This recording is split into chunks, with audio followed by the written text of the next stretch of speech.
आप सब अच्छे हो, मस्त हो, लाइफ को अच्छे से एंजॉय कर रहे हो। आज की हमारी स्टोरी है सुपर लेडी अनिका की। अगर आपको मेरी वीडियो पसंद आती है तो प्लीज़ दोस्तों के साथ शेयर करें, लाइक करें एंड कमेंट कर ज़रूर बताना।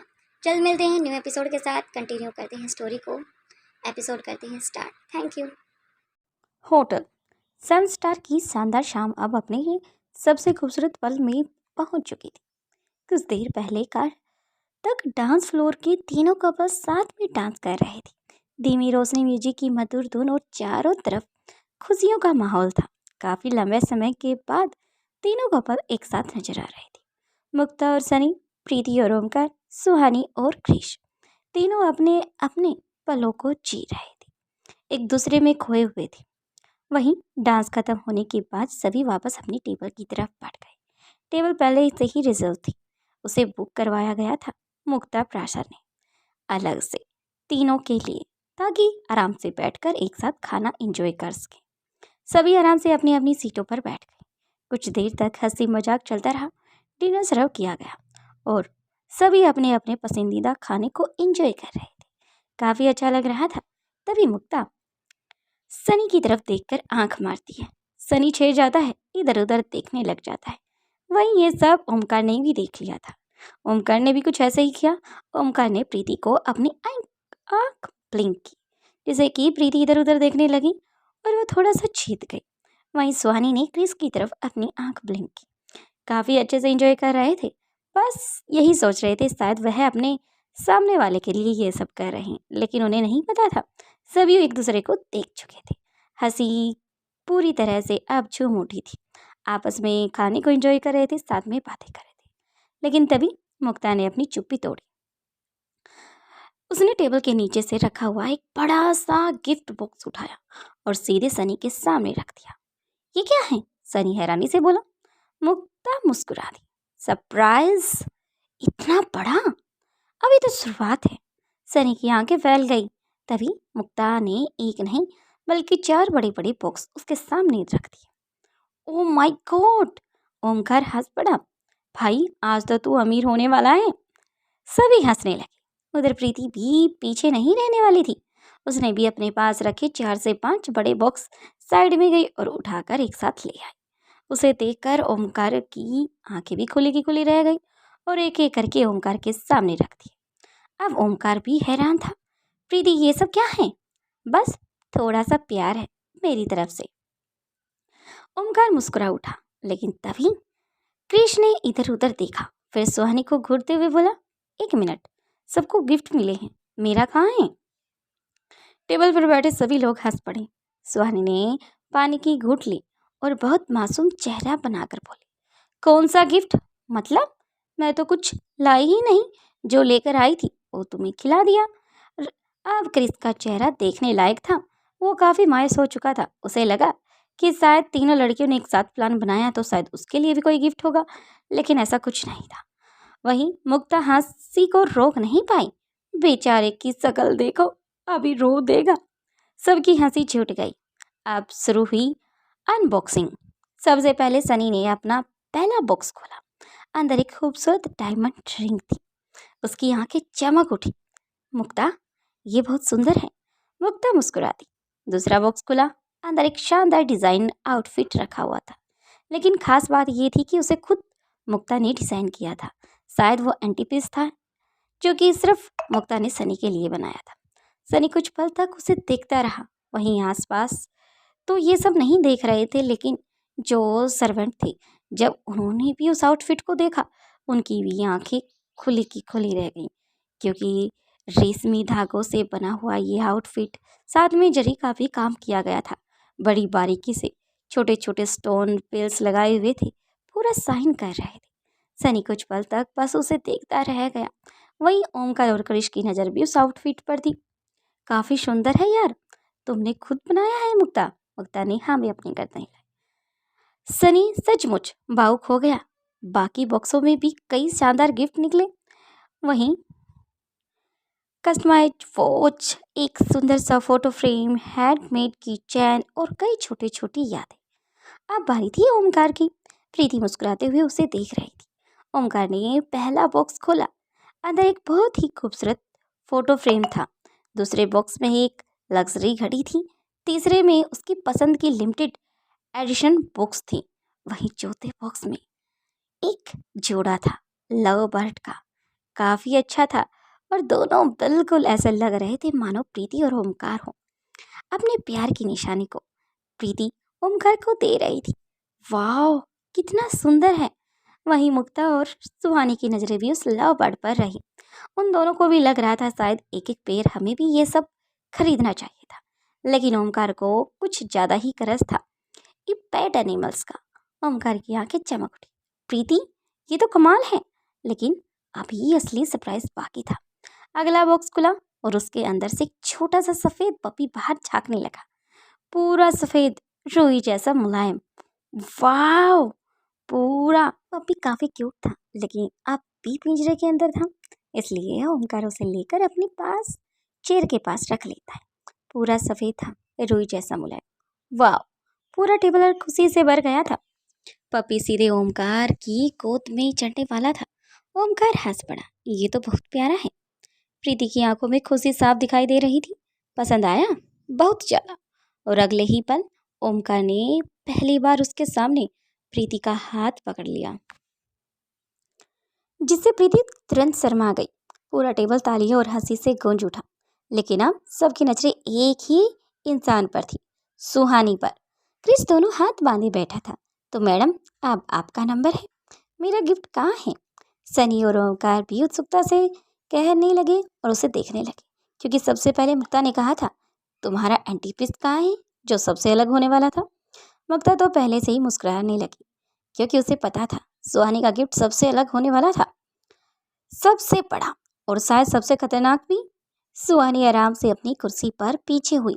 उसके चेहरे पर वही रहस्यमयी मुस्कान थी जो काफी देर से बनी हुई थी।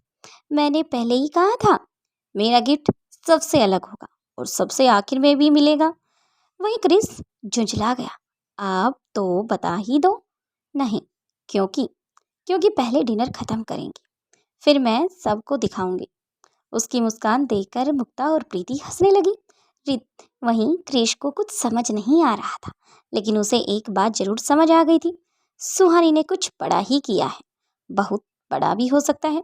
उसी समय होटल की पार्किंग लॉट में एक इंसान एक बड़ा साइज का बॉक्स अपनी गाड़ी से उतारकर वहां पर रख गया था। एक विशाल ब्लैक कंटेनर जैसा बॉक्स शांत खड़ा था, इसके ऊपर सिर्फ एक नाम लिखा था, क्रिश, और उसके अंदर सुहानी की बनाई हुई दुनिया की सबसे एडवांस हाईटेक सुपर बाइक उसका इंतजार कर रही थी।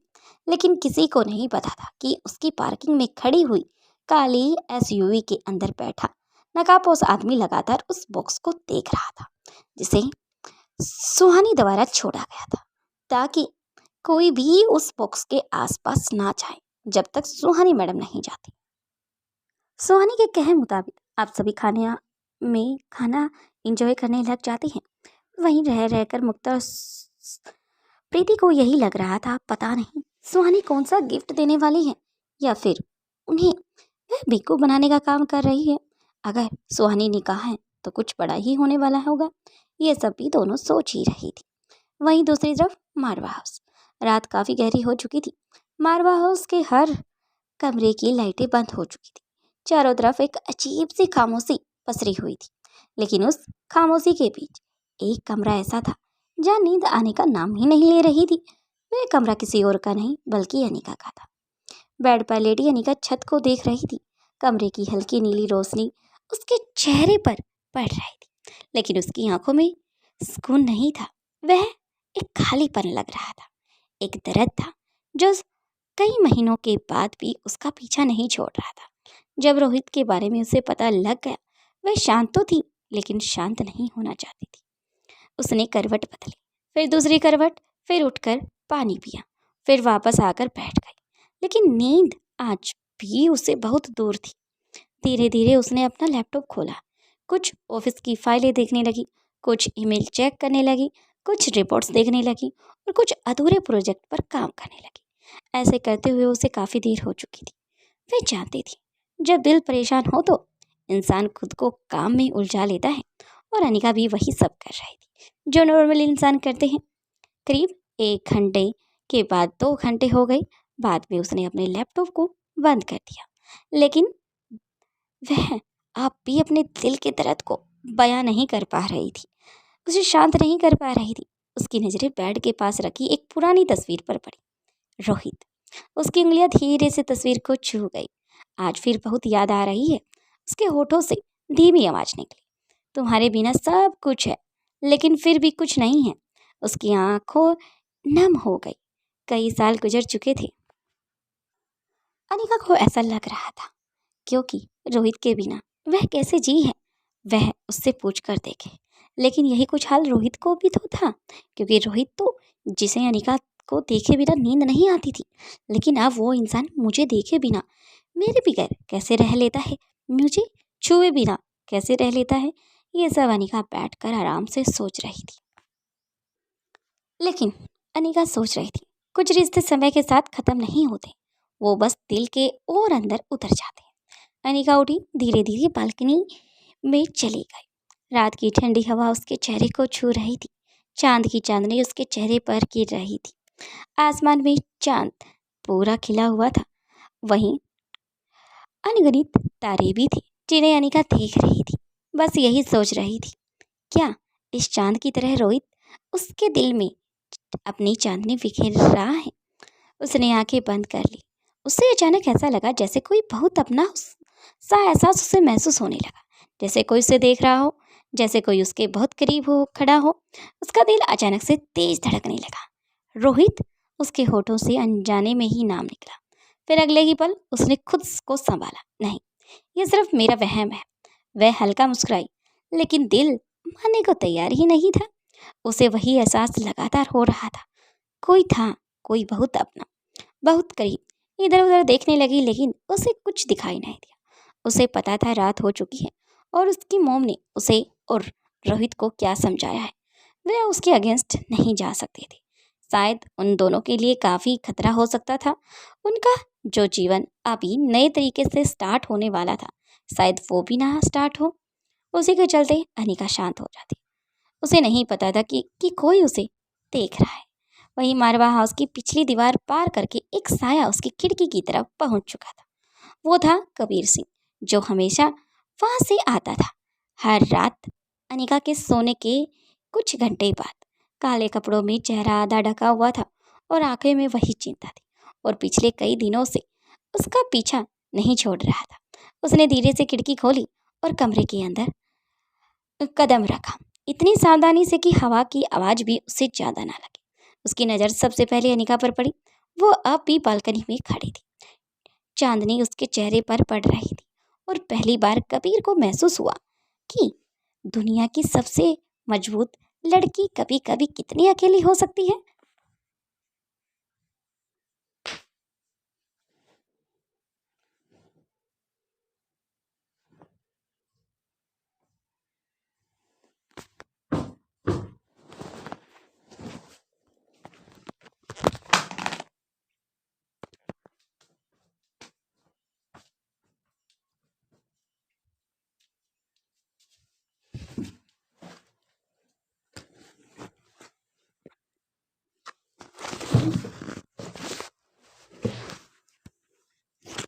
रोहित की आंखों में दर्द साफ दिखाई दे रहा था, ऐसा दर्द जो किसी को दिखाया नहीं जा सकता था। कबीर कुछ पल वहीं खड़ा रहा, फिर धीरे धीरे उसकी तरफ बढ़ने लगा। उसी समय अनिका अचानक अपनी आंखें खोल दी। उसका दिल तेजी से धड़कने लगा था। वही एहसास इस बार और करीब महसूस होने लगा। अनिका फिर से देखने लगी, लेकिन उसे कुछ दिखाई नहीं दिया। अब अनिका अपने बेड की तरफ बढ़ जाती है, अपनी चादर को, ब्लैंकेट को उठाती है और अपने फेस को कवर करके आराम से लेट जाती है। फिर वह सोचने लग जाती है, एक दिन पहले उसके साथ जो जो हुआ था वो सब सोचने लग जाती है, उन यादों में खो जाती है। तभी अचानक अनिका को फिर से वही एहसास हुआ, मानो कोई उसके करीब आ रहा है। उसने धीरे से अपनी चादर को उठाया। अगले पल उसकी सांसें जैसे थम गई। सामने कुछ दूरी पर एक काला साया खड़ा था। वह कोई और नहीं, कबीर सिंह खड़ा था। उस एहसास को अनिका समझ गई थी। भले ही उसने अपनी पूरी बॉडी को कवर किया था, लेकिन अनिका पहचान गई। उसने ये नहीं पूछा, तुम कौन हो और यहाँ क्या कर रहे हो। अनिका की नज़रें कबीर सिंह की नज़रों से यानी कि रोहित की नज़रों से मिल चुकी थी। अब धीरे धीरे करके अनिका उसकी तरफ बढ़ रही थी। समय जैसे वहीं रुक गया। कुछ सेकंड तक कोई कुछ नहीं बोला, बस आंखें बात कर रही थी। अनिका की आंखों में हैरानी थी, कबीर की आंखों में राहत थी। आखिरकार कबीर ने धीमी आवाज में कहा, सोई नहीं अभी तक? अनिका ने खुद को संभाला। तुम यहाँ? कबीर हल्का सा मुस्कुराया। खिड़की से आया हूँ। अनिका जा अब चहक कर हंसी को रोक नहीं पाई। तुम सच में पागल हो गए हो मिस्टर मारवा? हाँ, धीरे से बोला। तुम्हारे लिए। ये सब सुनते ही अनिका की मुस्कान धीरे धीरे और ज्यादा गहरी हो गई। उसकी आंखें अब कबीर के चेहरे पर टिक गई। ये मजाक नहीं था। हाँ, तुम्हारे लिए। शायद तुम्हें नहीं पता, हर रात मैं तुम्हें देखने के लिए आता हूँ। उसकी आंखों में जो था वो मजाक नहीं था। कमरे में फिर से खामोशी छा गई और अनिका बस एक टक रोहित को देखती रही। अनिका की पलकें हल्की सी कांपने लगी। वो जो गई। तुम्हें कैसे पता? वही रोहित मुस्कुरा दिया, बस उसकी आंखों में देखते हुए, क्योंकि जब भी तुम ज्यादा चुप हो जाती हो तब तुम्हारी आंखें सब बता देती हैं मुझे। तुम्हें पता है ना अनिका, मैं इंसान के चेहरे को पढ़ लेता हूँ। शायद कुछ दिनों तक तुम मुझसे दूर रही, शायद मेरी आदतों को तुम भूल गई हो। इस पर अनिका ने रोहित के होठों पर अपने होठ रख दिए, मानो उसे चुप कराना चाहती हो ताकि आवाज बाहर ना जाए। और अनिका भला रोहित को कैसे भूल सकती है? अनिका की हर एक सांस के अंदर रोहित बसा हुआ है, जो अनिका अपने प्यार को कभी बयां करते हुए हिचकिचाती है, लेकिन अब पूरी तरह से बदल चुकी है। वह अपने होठों को रोहित के होठों पर रखकर अब फ्रेंच किस करने लग जाती है। वह रोम रोम के अंदर। अब रोहित भी अपनी सांसों को कंट्रोल करते हुए अनिका में खो जाता है। कुछ देर तक दोनों अपनी किस को ऐसे ही जारी रखते हैं। वहीं दूसरी तरफ 7 स्टार होटल। क्या होने वाला है 7 स्टार होटल के अंदर? क्या सुहानी का सरप्राइज देखकर सभी हैरान होने वाले हैं? क्या सुहानी जीतने वाली है? और क्या रहेगा रिएक्शन सनी और ओमकार का सुहानी के गिफ्ट को लेकर? क्या पूछेंगे कि ये सब किसने बनाया? और क्या रिएक्ट करने वाला है क्रिस सुहानी के गिफ्ट को देखकर? सभी क्वेश्चन के आंसर आपको नेक्स्ट एपिसोड में मिलेंगे, तो प्लीज़ बने रहें सार्थक स्टोरी FM। Thank you.